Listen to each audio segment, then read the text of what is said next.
جو ٹاپ سکوررز ہوتے ہیں نا، وہ اکثر اپنے مضامین کا آغاز کسی حالیہ واقعے سے کرتے ہیں، اس کے فوراً بعد اپنے ٹاپک کی اہمیت بتائیں اور قاری کو ایک واضح روڈ میپ دیں کہ آگے کیا آنے والا ہے۔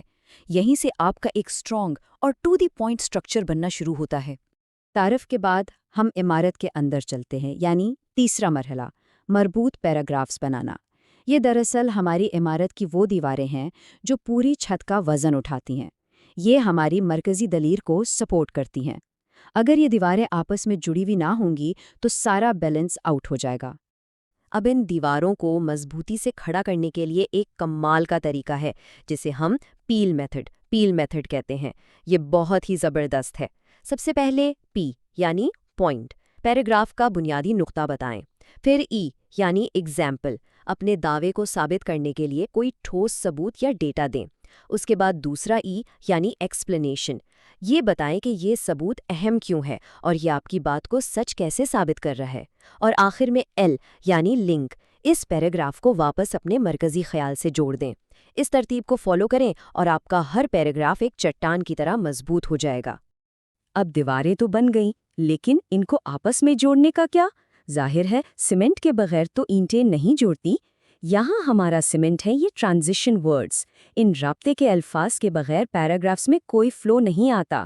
چاہے آپ کو کوئی نیا آئیڈیا شامل کرنا ہو، کوئی موازنہ کرنا ہو یا کوئی نتیجہ بتانا ہو، مناسب ٹرانزیشن ورڈز کا استعمال ایک بہت ہی نیچرل اور سموتھ بہاؤ پیدا کرتا ہے۔ اس سے پڑھنے والے کے لیے آپ کے خیالات کو سمجھنا ایک دم آسان ہو جاتا ہے۔ چلیں اب چوتھے مرحلے پر آتے ہیں، کلیئرٹی اور الفاظ کا چناؤ۔ اس سے آپ بلڈنگ کا انٹیریئر ڈیزائن سمجھ لیں۔ ایک عمارت سٹرکچر وائز کتنی ہی مضبوط کیوں نہ ہو، اسے خوبصورت اور رہنے کے قابل صحیح انٹیریئر ہی بناتا ہے۔ اسی طرح تحریر میں بہترین الفاظ اسے نکھارتے ہیں۔ اب ذرا اسکرین پر موجود اس مثال کو دیکھیں۔ بائیں طرف والا جملہ کتنا پیسو اور بے جان سا لگ رہا ہے نا، اس میں کوئی انرجی نہیں ہے۔ لیکن اسی کو جب دائیں طرف محتاط ایڈیٹنگ کے بعد ایکٹیو وائس میں لکھا گیا ہے تو دیکھیں کتنا تیز، واضح اور پاورفل لگ رہا ہے۔ یہ ایک چھوٹی سی چیز ہمیں بتاتی ہے کہ جملوں کو سیدھا اور جاندار بنانا کتنا بڑا فرق پیدا کر سکتا ہے۔ یہ لٹرلی تحریر میں جان ڈال دیتا ہے۔ ایک اور چیز جس کا بہت خیال رکھنا ہے وہ الفاظ جو اکثر ہمیں کنفیوز کر دیتے ہیں، جیسے افیکٹ اور ایفیکٹ یا اماؤنٹ اور نمبر۔ یقین کریں ان کا فرق نہ جاننا ایک بہت ہی عام سی غلطی ہے، لیکن یہ ایکیڈیمک لیول پر بہت بری لگتی ہے۔ ان الجھن میں ڈالنے والے الفاظ کے صحیح استعمال پر آپ کی گرپ ہونی چاہیے، ورنہ یہ چھوٹی چھوٹی غلطیاں بالکل ویسی ہی لگیں گی جیسے کسی نئی بنی ہوئی خوبصورت دیوار پر بدنما داغ لگ گئے ہوں۔ الفاظ کے حوالے سے ایک اور گولڈن رول، فالتو ہجوم کو نکال باہر کریں۔ زیادہ لمبے جملے لکھنے سے امپریشن اچھا نہیں پڑتا بلکہ خراب ہوتا ہے۔ مثال کے طور پر because of the fact that لکھنے کی کیا ضرورت ہے؟ سمپلی بیکاز لکھیں، بات ختم۔ جتنا آپ کی تحریر ٹو دا پوائنٹ اور جامع ہوگی، پڑھنے والے پر آپ کے کانفیڈنس اور قابلیت کا اتنا ہی گہرا اور پازیٹیو اثر پڑے گا۔ اور لیجئے اب ہم پہنچ گئے ہیں اپنے آخری یعنی 5ویں مرحلے پر، نتیجے یا کنکلوژن کی تشکیل۔ یہ ہماری عمارت کی چھت ہے۔ جس طرح چھت پوری بلڈنگ کو ایک طرح سے پروٹیکٹ کرتی ہے، اسی طرح ایک مضبوط کنکلوژن ممتحن کے ذہن پر ایک دیرپا اور فائنل نقش چھوڑتا ہے۔ یا اسکرین پر موجود اس اصول کو تو پلے باندھ لیں۔ کنکلوژن کے اندر کبھی بھی، اور میرا مطلب ہے کبھی بھی، کوئی نئی انفارمیشن مت ڈالیں۔ کنکلوژن کا واحد مقصد آپ کی پوری بحث کا ایک سالڈ، لاجیکل خلاصہ پیش کرنا ہوتا ہے۔